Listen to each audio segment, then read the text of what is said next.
Le système scolaire en France, on en parle? Regardez ça. À terre. Oh, il est sorti. Tu m'as pas dit qu'il était sorti. Tout a commencé là. 4 ans, première fugue, c'était à l'école maternelle. J'étais cet enfant qui, jusqu'à la fin du primaire, apprenait avec le cœur. Une enfant qui dessinait, qui peignait, qui écrivait ses rêves avec des crayons plein les doigts et des étoiles dans la tête. Je posais des questions, celles qu'on ne pose pas toujours, celles qui dérangent parfois. On me laissait encore explorer, imaginer, créer. On encourageait l'élan. Il y avait encore de la place pour l'âme, pour l'intuition, pour le monde intérieur. Et puis un jour, tout a basculé. Dès la 6e, j'ai vu le piège se refermer. Le système ne voulait plus que je comprenne, que je ressente, que je rêve. Il voulait que je récite, fini les histoires, fini les couleurs, fini l'élan. Il fallait rentrer dans les rangs, copier, apprendre par cœur, se taire, obéir. On ne me demandait plus ce que j'avais à dire. On me jugeait sur ma capacité à répéter sans vibrer. Moi, je ne rentrais pas dans ce moule. Je ne comprenais pas pourquoi il fallait étouffer sa lumière pour mériter une note. On me faisait croire que si je ne retenais pas toute la leçon, si je n'avais pas la moyenne ou l'excellence, alors je ne réussirais jamais, que je ne serais rien. On voulait faire de moi un disque dur, un fichier parmi tant d'autres, rangé, formaté, classé, archivé.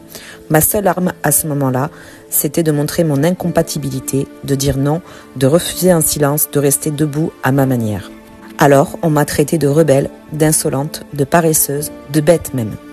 Mais la vérité, c'est qu'un cœur froid ne peut pas transmettre un cœur chaud. Dès la 6e, vous l'avez compris, je me suis transformée en esprit rebelle. Moi, je m'en suis sortie, mais combien sont restés bloqués? La pire des choses qui m'est arrivée avec une prof de français, parce qu'en plus j'avais horreur du français, je subissais. Mais alors surtout, il y a une chose que j'avais tendance à faire, je ne faisais pas exprès, c'est de me balancer sur la chaise comme ça. Et un jour, elle est arrivée comme une folle. Vous allez arrêter de vous balancer comme ça, et paf!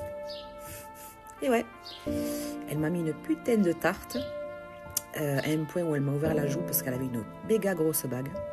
Je me suis levée, je l'ai attrapée, je l'ai collée contre l'armoire. Heureusement, mon esprit a rapidement pris le dessus, parce que je me suis dit, lâche-la, tu vas lui faire énormément de mal. Après ça, vous doutez bien que je ne suis plus allée en cours avec cette dame. En français, alors là, les livres d'une autre époque où il fallait faire du théâtre avec un langage du Moyen-Âge, toutes ces dictées avec pour moi plus de rouge sur la feuille qu'il y en a sur le drapeau français, je n'arrivais pas à faire entrer dans ma tête toutes les conjugaisons, règles de grammaire, accords. Alors j'ai fait ça. 7 fois à terre. Oh, il est sorti. Tu m'as pas dit qu'il était sorti. 8 fois debout.